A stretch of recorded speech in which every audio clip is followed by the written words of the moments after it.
За энэ жилээс скутер, мопед унж явган хүний замаар хөдөлгөөнд оролцохыг хориглосон. Гэвч өнөөдрийн байдлаар уг журмын хэрэгжил туйлын хангалтгүй хэвээр байгаа юм. Иймд өнөөдрөөс эхлэн бага тойрог дотор олон нийтийн 185 цагдаа скутер, мопедын хэрэглээнд хяналт тавин ажиллаж эхэлжээ. За нийслэл хотын хэмжээнд скутер, мопедтэй зорчих иргэдийн тоо улам нэмэгдэж байгаа. Өнөөдрийн байдлаар скутер, мопед түрээслэх үйлчилгээг 6 аж ахуйн нэгж эрхэлж байгаа бөгөөд тэдгээрийн нийт 20 мянган гаруй скутер, мопед нийслэлд байгаа юм а. Судалгаагаар тэдгээр тээврийн хэрэгслийг өдөртөө дунджаар 36 мянга гаруй хүн унаж хөдөлгөөнд оролцож байна.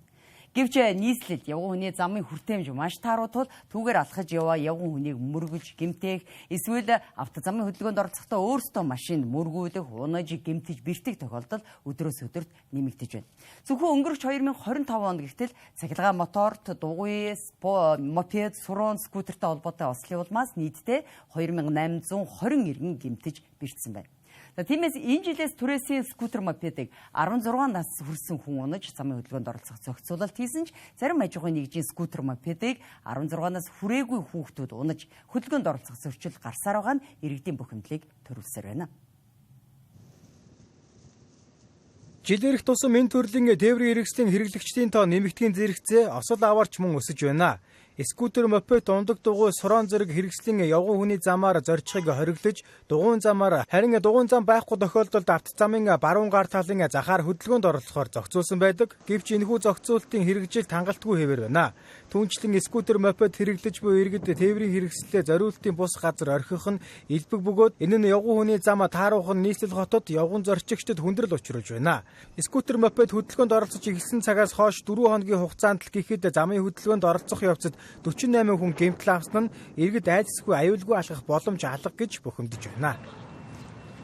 Өчнөөс л чинь явганы замаар шин дандаа дугуйд мотор юу яваад ахлаа шин явган хүн зорчих чадахгүй гიშг газаргүй шин зам талбай юутай вүлээ.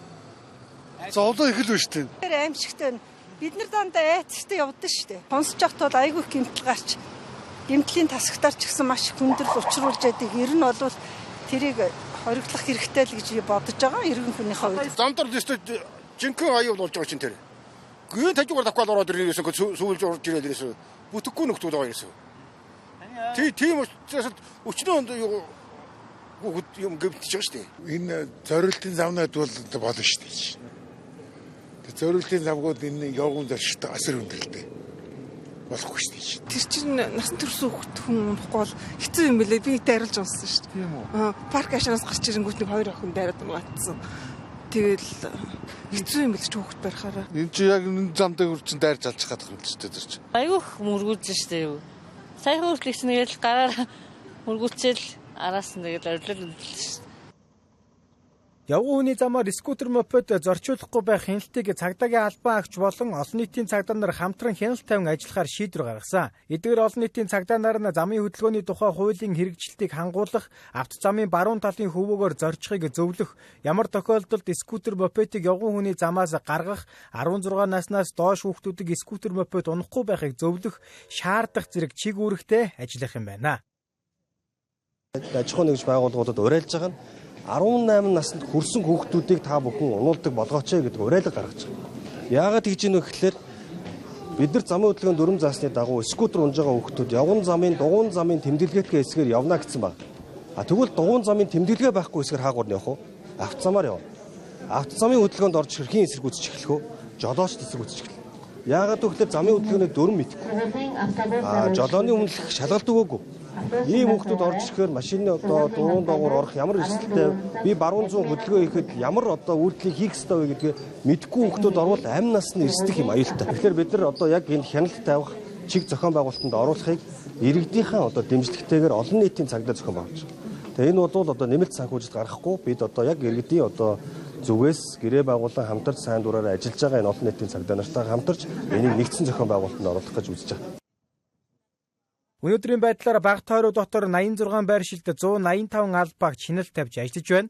Олон нийтийн цагдаагийн хэлж байгаагаар зарим ухамсартай иргэд шаардлагыг хүлээж авч байгаа бол зарим нь үл тоосон хандлага гаргаж байгааг хэлж байна. Ер нь шаардлага хүлээж авах нь хувийнхаа ухамсараас л болж байгаа юм л та. Тийм шаардлага хүлээж авах нь авч ийн. Зарим нэг нь бол тэгэл чихний хажуугаар өнгөрнө гэдэг шиг тэгэл өнгөрөөл явчих юм. Унаа явж байгаа хүмүүст ямар шаардлага тавьж байна? Ер нь бол явгууны гарцаар гарахтаа төрж гарах. Тэгээд дугуйныхаа замаар явах. Дугуйны зам байхгүй бол нэгдүгээр буюу баруун гартлаа барьж явахыг.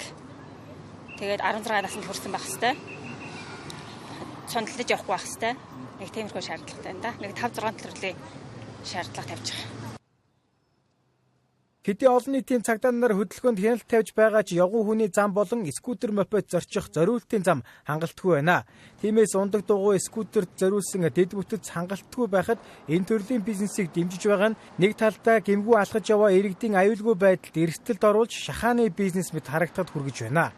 Нөгөө талдаа иргэдийн төгжрэлгүй хурдан шуурхай зорчих боломжоор хангаж байгаа эрэг талтаач хөдөлгөөний дутагдлаас шалтгаалж тархалт нэмэгдэж байгаа энэ үед ихэнх хэрэглэгчийн залуучууд байгаа нь алхах гүйх зэрэг биеийн идэвхтэй хөдөлгөөнийг багасгаж урт хугацаанд эрүүл мэндэд сөрөг нөлөө үзүүлэх эрсдлийг дагуулж байгаа юм а.